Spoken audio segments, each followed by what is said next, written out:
નમસ્કાર દર્શક મિત્રો, શિનોર સમાચાર ન્યૂઝમાં હું મેઘા અગ્રાવત આપનું હાર્દિક સ્વાગત કરું છું। આપ જોઈ રહ્યા છો શિનોર સમાચાર। શિનોર પંથકમાં વરસેલા કમોસમી વરસાદને પગલે ખેડૂતોના પાકને થયેલ નુકસાનીનું તાત્કાલિક સર્વે કરી ખેડૂતો માટે વિશેષ રાહત પેકેજ જાહેર કરવાની માંગ સાથે શિનોર તાલુકા કોંગ્રેસ સમિતિ દ્વારા શિનોર તાલુકા સેવા સદન કચેરી ખાતે મામલતદારને આવેદનપત્ર આપવામાં આવ્યું।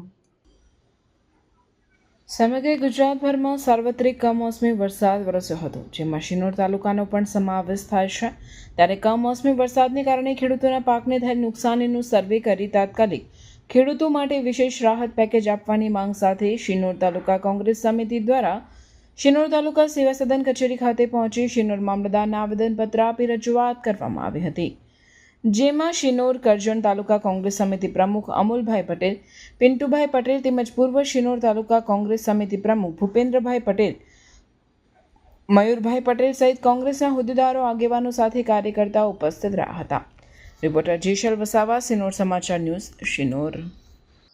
કારણ એટલા માટે કે અમારા જે પ્રમુખશ્રી છે શ્રદ્ધાને માણવાવાળા છે, એટલા માટે 2 દિવસ પહેલા જ્યારે એમને આ જાણ્યું કે વરસાદનો અને આ જે માહોલ છે એને લઈને સરકારશ્રી તો પછી સાંભળશે, પણ પહેલા કુદરત સાંભળતી હોય છે, ભગવાન સાંભળતા હોય છે।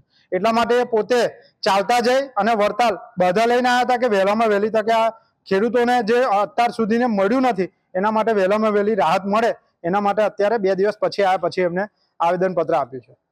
શું મુદ્દાઓ છે તમારા આવેદન આપવા? આવેદનની અંદર એવું છે કે કરજણ તાલુકાના શિનોર તાલુકાની અંદર વર્ષોથી આજે કેટલાય ઘણીવાર સર્વે કરવામાં આવ્યું હોય, લેટરો લખવામાં આવ્યા હોય ધારાસભ્ય દ્વારા, પણ આજ તક દિન સુધી હજુ સુધી સહાય મળી નથી અને શિનોર તાલુકાને વંચિત રાખવામાં આવે છે।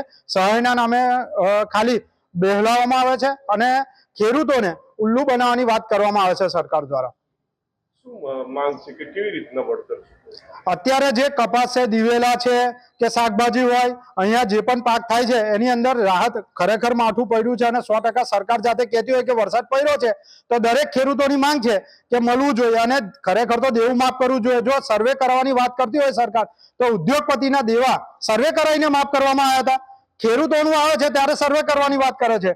ખેતી પ્રધાન દેશની અંદર ખેડૂતોને તકલીફ પડે છે સૌથી વધારે, તો સરકારે આ ધ્યાન દોરવું જોઈએ અને સરકારે કામ કરવું જોઈએ કે જેનાથી ખેડૂતોને તકલીફમાંથી દૂર થાય અને જે અત્યારે આર્થિક નુકસાની આવી છે એની અંદર સહભાગી બને।